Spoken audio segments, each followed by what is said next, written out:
March 3rd, 1943. Dawn breaking over Port Moresby, New Guinea.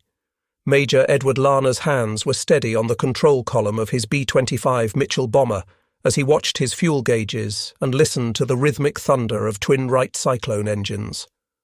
Through the scratched plexiglass of his cockpit window, he could see 11 more B-25s forming up behind him, their propellers cutting silver circles through the tropical morning air. What the Japanese convoy steaming toward them in the Bismarck Sea did not know was that in the next 15 minutes, everything they believed about naval warfare would be shattered by a bombing technique so dangerous, so unorthodox, that conventional military wisdom had labelled it nearly suicidal. The mathematics of destruction were about to be written not in the traditional language of high-altitude precision bombing, but in a new dialect of violence measured in feet above the waves. 200 feet. That was the altitude at which Larner and his squadron would attack, skimming the ocean surface at speeds between 200 and 250 miles per hour, close enough to taste the salt spray, close enough to see the expressions on enemy faces before their bombs skipped across the water like stones thrown by giants. The Japanese had sailed from Rabaul believing their convoy was safe under the protection of 8 destroyers and dozens of Zero fighters. They discovered that the rules of naval engagement had changed forever. The transformation had begun 2 months earlier in the headquarters of Lieutenant General George Kenney, commander of the 5th Air Force. Throughout 1942, American bombers had been spectacularly ineffective against Japanese ships. Flying at safe altitudes of 5,000 to 10,000 feet, bombardiers watched helplessly as their weapons fell wide of manoeuvring vessels, their bombs creating impressive geysers of water but scoring precious few hits. The statistics were devastating. In one convoy interdiction attempt in January 1943, American aircraft flew 416 sorties and managed to sink only 2 ships while damaging 3 others. The Japanese were resupplying their garrisons in New Guinea with near impunity, and the tide of the Pacific War hung in the balance. Kenney was a problem solver, a fighter pilot from the First World War who had developed a reputation for unorthodox thinking. He understood that conventional bombing doctrine was failing, because ships could maneuver away from bombs dropped from altitude. The time it took for a bomb to fall from 10,000 feet gave captains nearly a minute to turn their vessels, presenting smaller targets or steering between the falling weapons. The solution required bombers to attack from altitudes so low that ships would have no time to react. But flying within a few hundred feet of heavily armed warships violated every principle of bomber survival. Anti-aircraft guns at that range would have clear fields of fire. A single hit could destroy an aircraft instantly. The risk seemed enormous. Yet Kenney had heard of a technique that might change everything. Major William Benn of the 63rd Bombardment Squadron had successfully employed skip bombing at Rabaul on October 22nd to 23rd, 1942, attacking at night and sinking ships by releasing bombs that bounced across the water like flat stones on a pond. The concept was elegantly simple. If a bomber approached a ship at extremely low altitude and released its bombs at high speed with delayed fuses, those bombs would skip across the water surface, bouncing into or under the target vessel before detonating. Ben had proven the tactic worked in combat, but he died on January 18, 1943, when his B-17 disappeared over New Guinea before he could perfect the technique for large-scale daylight operations. No one had yet attempted coordinated attacks by entire squadrons. No one had perfected the modifications needed to make medium bombers survivable at masthead height. No one had trained complete units in the split-second timing required to skip bombs successfully while under intense enemy fire. Until now. The architect of the modified B-25 was Major Paul Gunn, a former naval aviator whose wife and children had been trapped in the Philippines when the Japanese invaded. Gunn's personal rage against the enemy combined with his mechanical genius to produce what became known as the Commerce Destroyer. Working in primitive maintenance facilities at Port Moresby, Gunn and his team stripped the bombardier position from the nose of B-25 Mitchell bombers and replaced it with 4 forward-firing 50-caliber machine guns. They added more weapons along the fuselage, eventually mounting 8 to 12 heavy machine guns that all fired forward. The result was a flying battleship that could pour devastating firepower into a target while approaching for a bomb run. The guns served multiple purposes. First, they suppressed anti-aircraft fire by sweeping enemy decks clear of gunners. The heavy slugs from 50-caliber weapons could penetrate destroyer hulls, knock out gun positions, and create chaos aboard target vessels. Second, the nose guns allowed the pilot to aim the entire aircraft like a giant weapon. Unlike high-altitude bombing, where a bombardier calculated complex trajectories, the low-altitude technique required the pilot to fly directly at the target and use a simple reference mark on his windscreen as a gun sight. When the mark aligned with the target ship, the co-pilot or bombardier released the bombs. The approach was brutally direct and demanded nerves of steel. But the modified aircraft were only half the equation. The other half was training pilots to fly them at suicidal altitudes with precision timing. That responsibility fell to Edward Larner, who took command of the 90th Bombardment Squadron in late December 1942. Larner was a barrel-chested pilot with a reputation for aggressive flying and absolute fearlessness. He wore a beat-up service cap pushed back on his head and was known among his men for being willing to lead any mission he ordered them to fly. When Kenny explained the concept and showed him the modified B-25s, Larner's response was characteristic. He would train his men, and they would not miss. Training began in January 1943 on the SS Pruth, a British steamer wrecked on Natiara Reef since December 31, 1923. For weeks, B-25 crews practiced diving to 200 feet and releasing practice bombs toward the rusting hulk in Port Moresby Harbour. Each pilot dropped 30 to 40 bombs, learning to use a windscreen reference mark instead of a bomb sight. When one crew struck the wreck's mast and crashed, killing all aboard, the squadron attended the funeral and resumed practicing the next day. Larner drove his men relentlessly because he understood what was at stake.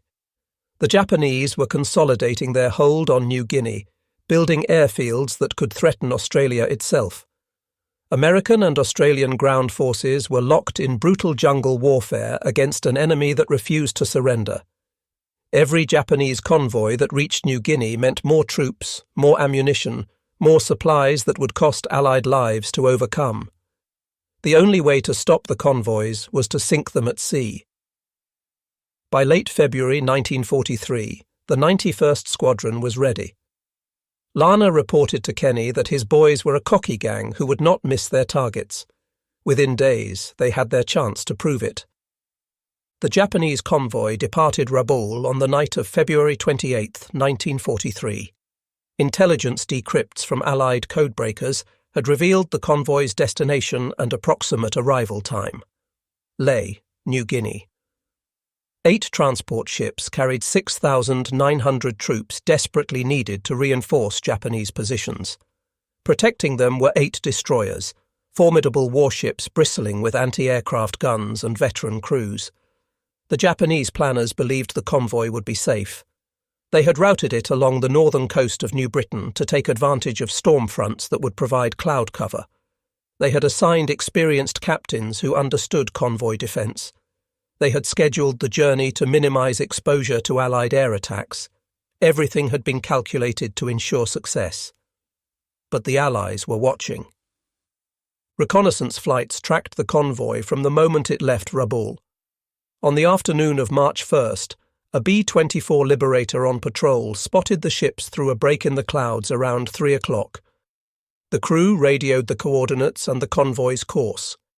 At 5th Air Force headquarters, the information triggered a carefully prepared plan. Kenny assembled his forces. Heavy B-17 flying fortresses would strike first from medium altitude to scatter the convoy and force the ships into evasive maneuvers.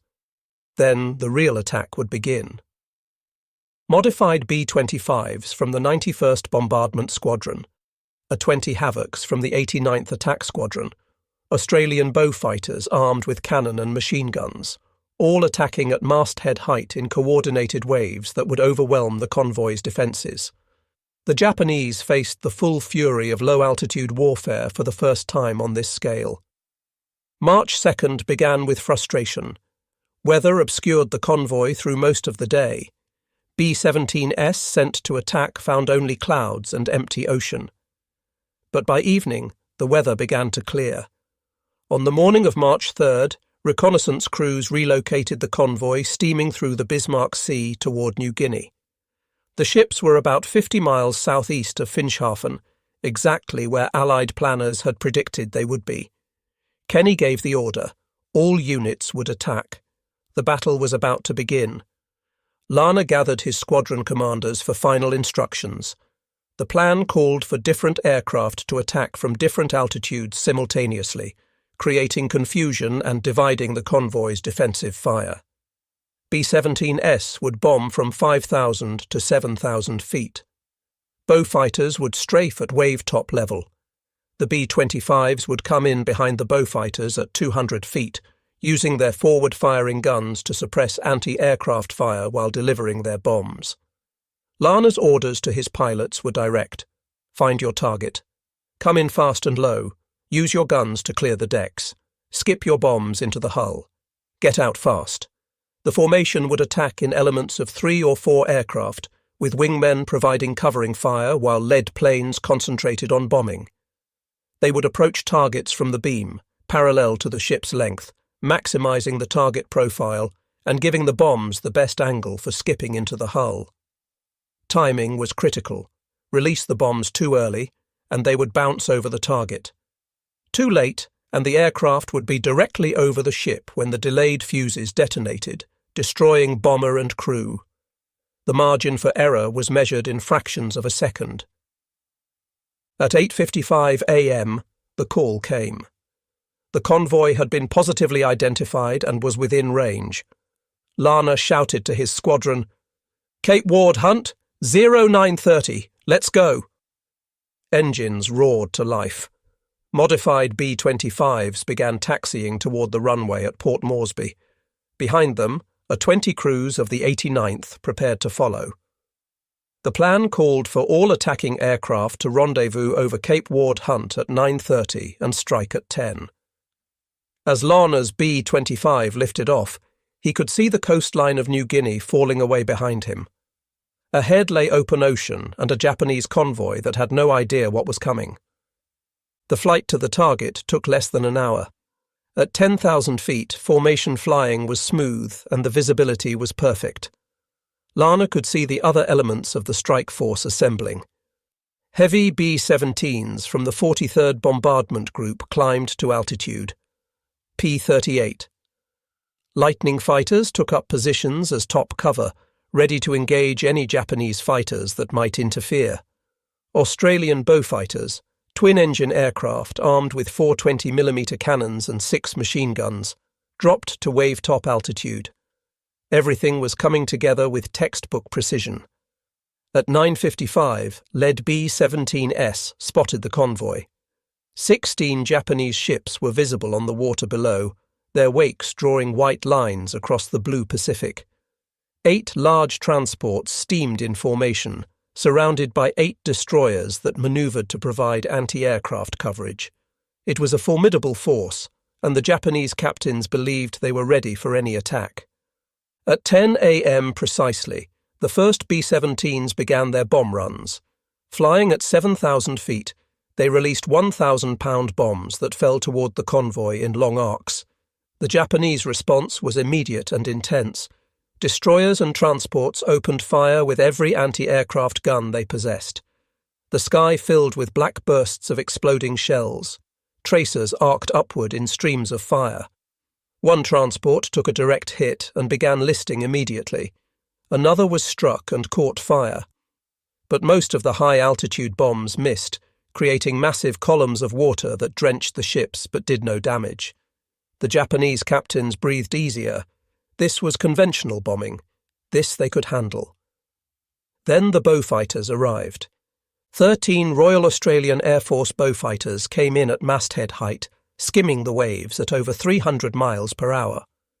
Japanese gunners, trained to track high-altitude bombers, suddenly found themselves facing targets moving horizontally across their field of fire. Before they could adjust, the Beaufighters opened fire. 20mm cannon shells ripped through destroyer superstructures. Machine gun bullets swept the decks of transport ships. The heavy cannons could penetrate armoured positions. Japanese sailors and soldiers crouched behind whatever cover they could find as the Australian aircraft roared past, leaving chaos in their wake. The Beaufighter attack lasted only minutes, but it achieved its purpose. The convoy's defensive formation began to break apart.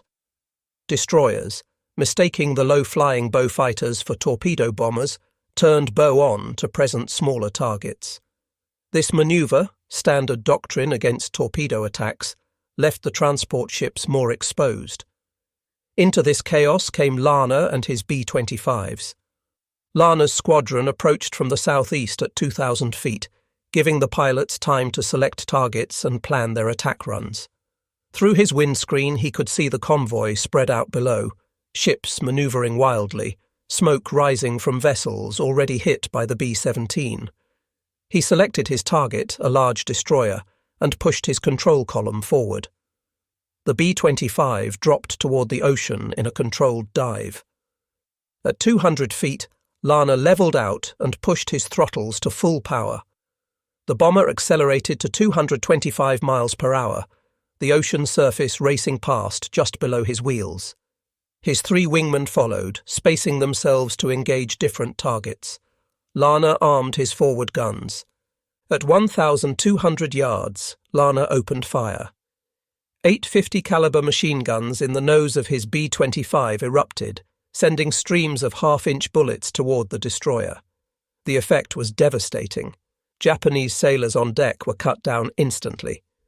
Gun positions exploded in showers of sparks as armour-piercing rounds penetrated steel. The destroyer's bridge windows shattered. Chaos erupted aboard the enemy vessel as gunners tried to return fire while being shredded by American machine guns. Larner held his course rock steady. The reference mark on his windscreen aligned perfectly with the destroyer's waterline. At 300 yards, his co-pilot called out ranges. 200 yards, 100 yards.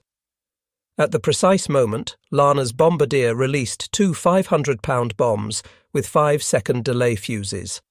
The bombs dropped away and immediately struck the water. The delayed fuses prevented them from detonating on impact. Instead, the bombs skipped, bouncing off the ocean surface like stones, carried forward by their momentum.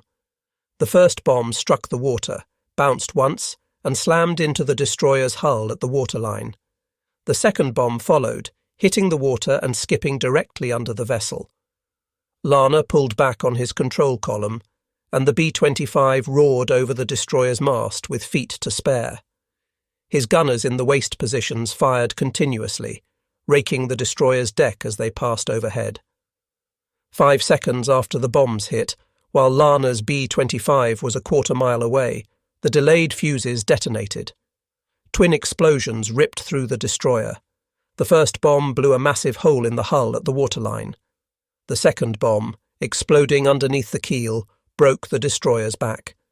The vessel began settling immediately, its watertight compartments flooding faster than damage control crews could respond. Behind Larner, his wingmen were executing their own attacks. Lieutenant Charles Howe went after a transport ship, his nose guns clearing the deck of personnel before his bombs skipped into the vessel's side. Captain John Hennebury, leading the second element, fired continuously as he approached another transport, his tracers walking across the ship's superstructure. One of Hennebury's bombs scored a direct hit amidships. The transport shuddered from the explosion, fire erupting from its cargo holds. Lieutenant John Smallwood attacked a different transport, putting 2 bombs into its hull and dropping 2 more on another vessel's bow. All around the convoy, B-25s were executing perfect attacks. The technique that had been tested in isolated night raids at Rabaul was now working flawlessly on a massive scale. The Japanese response was hampered by the sheer speed and violence of the attack. Anti-aircraft gunners found themselves engaging targets that were on top of them before they could aim. The 50 caliber suppression fire from the B-25s made it nearly suicidal to man-exposed gun positions. Sailors who did try to fight back were cut down by streams of bullets. The water-skipping bombs themselves were devastating. Unlike high-altitude bombs that could be evaded by manoeuvring, these weapons came in so fast and so low that evasion was impossible. By the time a lookout spotted an incoming B-25, the bomber had already released its weapons. Captains watched helplessly as bombs skipped across the water directly toward their ships, striking hulls with tremendous force before the delayed fuses sent explosives tearing through vital compartments. Following the B-25s came 12 A-20 Havoc light bombers from the 89th Attack Squadron, also flying at masthead height. Major Glenn Clark led the first wave of 6 aircraft, and as they approached the convoy, Clark could see explosions and fire from the B-25 attacks. He selected a large freighter as his target and began his run. At 200 feet and 240 miles per hour, Clark fired his forward guns and released 2 bombs. The weapons skipped perfectly, striking the transport and setting it ablaze. Clark's wing clipped the ship's radio mast as he pulled up and over, but his A-20 remained flyable. He circled and could see his target, later identified as Taimei Maru, burning fiercely from multiple hits. Other A-20 pilots attacked with equal success.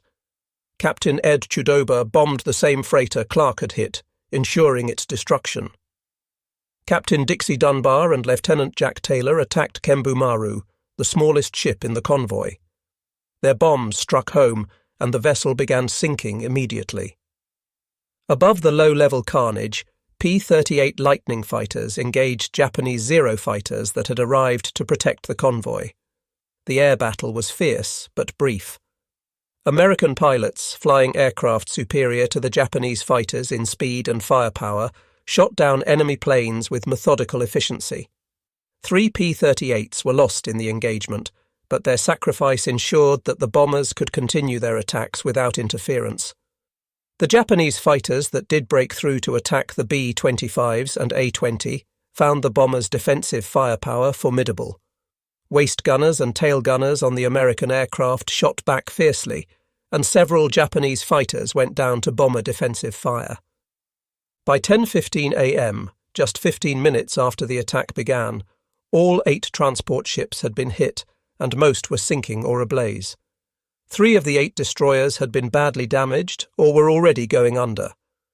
The water of the Bismarck Sea was filled with debris, oil slicks, and Japanese sailors abandoning ship. Above the devastation, American and Australian aircrew could barely believe what they were witnessing. The technique they had practiced for weeks had exceeded all expectations. The low-altitude attacks were not just effective, they were devastating. The convoy that had left Rabaul with such confidence was being systematically destroyed. But the battle was not over. The Japanese were nothing if not tenacious, and the remaining destroyers continued fighting even as transport ships burned around them. That afternoon, Allied aircraft returned to complete the destruction. The second wave repeated the morning's devastating pattern. More B-17 bombers bombed from medium altitude, while B-25s executed precision low-altitude runs.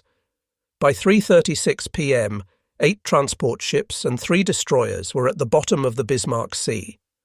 The destroyer Tokitsukaze floated helplessly through the night and finally sank at sundown on March 4th.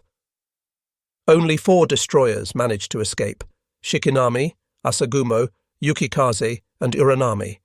Even these vessels were damaged. The human cost of the battle was staggering. Of the 6,900 Japanese troops who had departed Rabaul bound for Leh, only about 1,200 made it ashore. Another 2,700 were rescued by destroyers and submarines and returned to Rabaul, but most had lost their weapons and equipment. Approximately 2,890 Japanese soldiers and sailors were killed, either going down with their ships or drowning in the oil-slicked waters of the Bismarck Sea. For the Allies, the losses were remarkably light. 13 American and Australian air crew were killed. 10 died in combat, while 3 perished in an accident. 8 airmen were wounded. 4 aircraft were lost in combat, 1 B-17 and 3 P-38s. 1 B-25 and 1 bow fighter crashed in accidents. Against 12 Japanese ships sunk and thousands of enemy troops killed, the exchange rate was almost unbelievable. The controversy came afterward, and it haunted some of the participants for the rest of their lives. On March 4th, Allied aircraft and PT boats patrolled the waters where the convoy had been destroyed, searching for survivors. The orders were brutal and unambiguous: strafe the lifeboats, machine gun the rafts, prevent Japanese soldiers from reaching shore where they could be rearmed and sent back into combat. The rationale was coldly logical. Every Japanese soldier who reached New Guinea would have to be killed by American or Australian infantry in brutal jungle fighting. Better to finish them in the water than to face them again on land. But the execution of the order was devastating to those who carried it out. Pilots reported sighting groups of 200 survivors on rafts and receiving orders to attack until there were no survivors. PT boats machine-gunned Japanese in the water through the night. The justification offered by American commanders pointed to Japanese atrocities and tactical necessity. During the battle, Japanese Zero fighters had strafed American airmen who had bailed out of a damaged B-17 called Double Trouble, shooting them as they drifted down in their parachutes. Allied soldiers fighting in New Guinea had witnessed Japanese troops conducting bayonet practice on prisoners, engaging in cannibalism, and refusing to surrender even when facing certain death. The brutal reality of the Pacific War made mercy seem like a luxury neither side could afford. Yet for the aircrew who carried out the attacks on survivors, the mission was haunting. Some struggled with the memory for decades. They understood the military necessity. They had heard the stories of Japanese atrocities, but shooting helpless men in the water violated something fundamental in their understanding of warfare. General Douglas MacArthur called the Battle of the Bismarck Sea the decisive aerial engagement of the war in the Southwest Pacific. His assessment was accurate. The battle proved that land-based aircraft could destroy naval convoys without the support of surface ships or carriers. It demonstrated that low-altitude bombing was not a desperate gamble, but a reliable tactic that could be practiced and perfected. Most importantly, it closed the sea routes to New Guinea. After witnessing the destruction of the Ley convoy, Japanese commanders made no further attempts to reinforce their New Guinea garrisons by ship. The isolation of Japanese forces on the island was complete, and their eventual defeat became inevitable. For Edward Larner, the architect and leader of the attacks, the victory was the high point of his military career.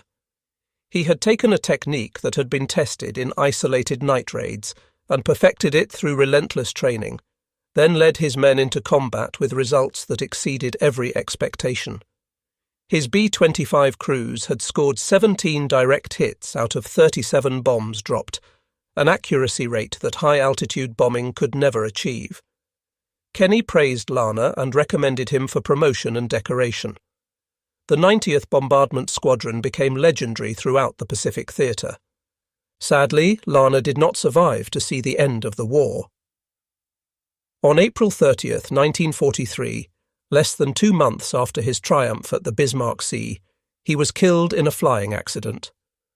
Coming into land at Dobodura Airfield, he performed his trademark manoeuvre, diving toward the runway and pulling up sharply into a chandelle. The stunt had always been spectacular and slightly dangerous, but Larner had performed it dozens of times without incident. This time was different. His B-25 was heavily loaded with fuel, 8 passengers, baggage, tools, and 2,000 pounds of bombs. When he pulled back on the control column at the bottom of the dive, the overloaded bomber stalled. It went into a flat spin, crashed, and exploded on the ground. There were no survivors. Larner left behind a wife and 2 daughters. He was buried at Port Moresby with full military honours, his legend secured by the 15 minutes of combat that changed naval warfare forever. Captain John Hennebury one of Larner's wingmen in the Bismarck Sea attack, took command of the 90th Squadron and led it through the rest of the war. The squadron continued using the techniques Larner had perfected, sinking dozens more Japanese ships throughout 1943 and 1944. Henneberry himself rose to the rank of Major General and eventually served as President of the Air Force Association, carrying forward the legacy of innovation and aggressive leadership that Larner had exemplified. The tactical innovations developed for the Battle of the Bismarck Sea spread throughout the Pacific Theatre and beyond. Other squadrons converted their B-25s into gunships, adding nose cannons and forward-firing machine guns. A-20 and B-26 units adopted low-altitude attacks as standard procedure for anti-shipping operations. The technique even spread to the Mediterranean theatre, where American bombers used it against German and Italian vessels. The British, who had experimented with similar tactics early in the war, refined their own version after learning of the American success. The psychological impact on Japanese naval forces was profound. Ship captains who had once felt relatively safe when protected by destroyer escorts and fighter coverage now understood that they were vulnerable to attacks they could not evade or defend against effectively. The convoy system that had sustained Japanese garrisons across the Pacific became untenable in areas where Allied land-based aircraft could operate. Japanese planners were forced to rely increasingly on submarines and fast destroyer runs conducted at night, accepting far lower cargo capacities and much higher risk. The Battle of the Bismarck Sea validated Lieutenant General Kenny's strategic vision. His insistence on modifying conventional bombers for unconventional missions, his willingness to embrace unorthodox tactics, and his ability to identify and promote aggressive leaders like Larner proved decisive. Kenny's approach became a model for air power employment in the Pacific. He demonstrated that innovation and adaptation could overcome numerical and geographical disadvantages.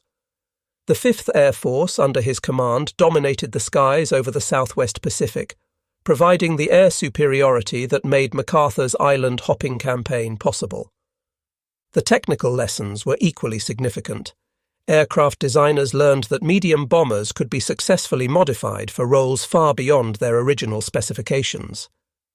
The B-25 Mitchell, designed as a conventional medium-altitude bomber, became one of the most versatile aircraft of the war after being converted into a gunship.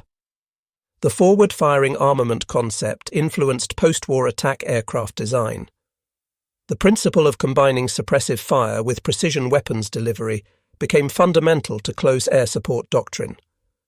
For the individual pilots and crew members who participated in the battle, the experience was transformative. They had trained for a mission that seemed nearly impossible. They had faced anti-aircraft fire at point-blank range. They had delivered bombs with split-second timing while flying at speeds that left no margin for error. And they had succeeded beyond anyone's expectations. The confidence gained from that success carried through the rest of their military service. Men who had doubted the tactics before the battle became its most fervent advocates afterward. Crews that had been skeptical about attacking warships at 200 feet became eager for more missions. The 90th Squadron developed an esprit de corps that made it one of the most effective units in the Pacific theatre.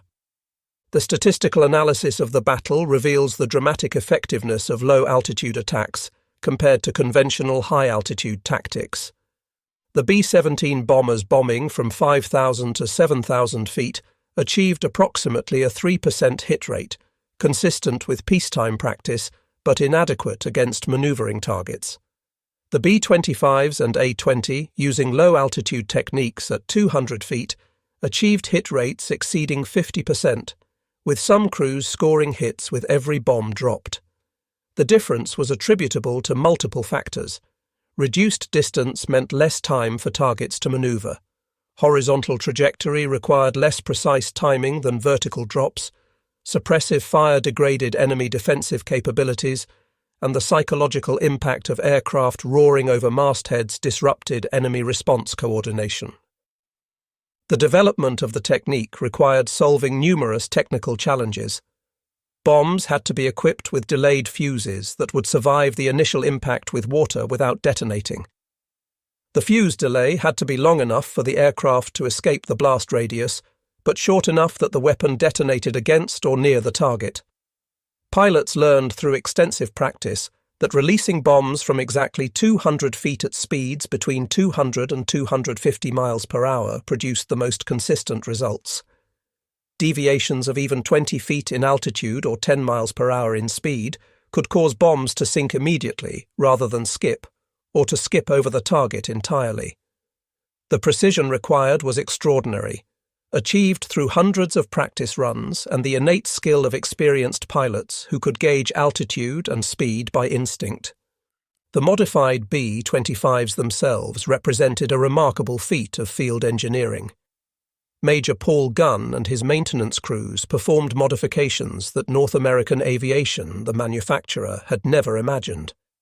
The structural changes required to mount additional weapons, the electrical systems needed to fire multiple machine guns simultaneously, the ammunition storage solutions for thousands of rounds of 50 caliber ammunition all had to be improvised with limited tools and resources.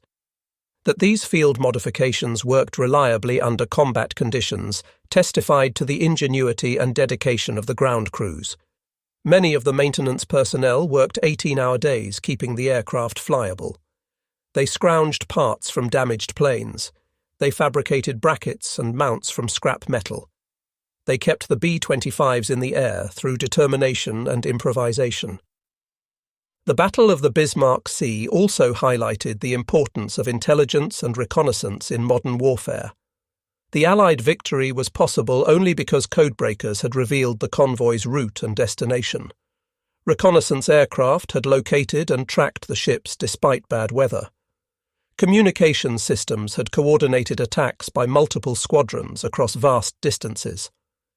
The integration of intelligence, reconnaissance, and strike capabilities demonstrated the evolution of warfare into an increasingly technological and information-dependent enterprise. The Japanese convoy failed not because its commanders were incompetent, but because every aspect of its mission had been compromised by superior Allied intelligence gathering and exploitation. In the broader context of the Pacific War, the Battle of the Bismarck Sea marked a turning point in the struggle for New Guinea. Japanese forces on the island, already under pressure from Australian and American ground forces, found themselves cut off from reinforcement and resupply. The garrison at Lae, which the destroyed convoy had been intended to reinforce, fell to Allied forces 6 months later in September 1943. The Japanese defensive perimeter contracted inexorably as island after island fell to American amphibious assaults supported by overwhelming air power. The air superiority that made these invasions possible was built on the foundation laid at the Bismarck Sea.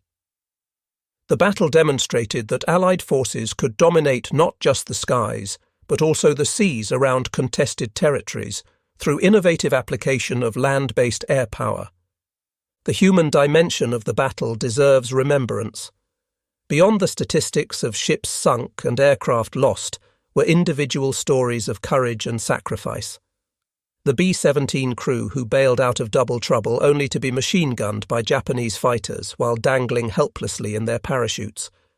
The P-38 pilots who went down fighting to protect the bombers. The Japanese sailors who stayed at their posts firing anti-aircraft guns even as their ships disintegrated around them. The Allied aircrew who flew mission after mission, knowing that a single mistake at 200 feet meant certain death. War demands courage from all participants, and the Battle of the Bismarck Sea witnessed extraordinary courage on both sides. The controversy over attacks on survivors has never been fully resolved. Military historians generally accept that the decision was militarily justifiable within the context of total war in the Pacific. Every Japanese soldier eliminated at sea meant lives saved among Allied ground forces, who would otherwise have faced those soldiers in combat. Given Japanese tactical doctrine that emphasized fighting to the death and made surrender almost unknown, allowing survivors to reach shore guaranteed more casualties later. Yet the ethical dimension remains troubling. Attacking helpless men in the water violated codes of military honor that dated back centuries. The pragmatic argument that Japanese forces would have done the same, and had done worse, does not fully address the moral complexity. Some participants struggled with the memory for the rest of their lives, while others maintained that they had simply done what war required. Modern military analysts studying the Battle of the Bismarck Sea identify several key factors that contributed to Allied success. Tactical innovation driven by operational necessity solved the problem of hitting maneuvering ships. Realistic training prepared crews for actual combat conditions. Combined arms coordination used different aircraft types in complementary roles. Excellent intelligence provided targeting information and enabled mission planning. Technological adaptation modified standard aircraft for specialized roles. Each factor was necessary. Together they were sufficient for victory. The battle serves as a case study in how innovation, training, intelligence, and combined operations can overcome numerical or technological disadvantages. Edward Larner's legacy extends far beyond his short life. His willingness to embrace an unconventional tactic and his skill in training men to execute it saved countless Allied lives. Every Japanese soldier who died in the Bismarck Sea was one less enemy that American or Australian infantry would face.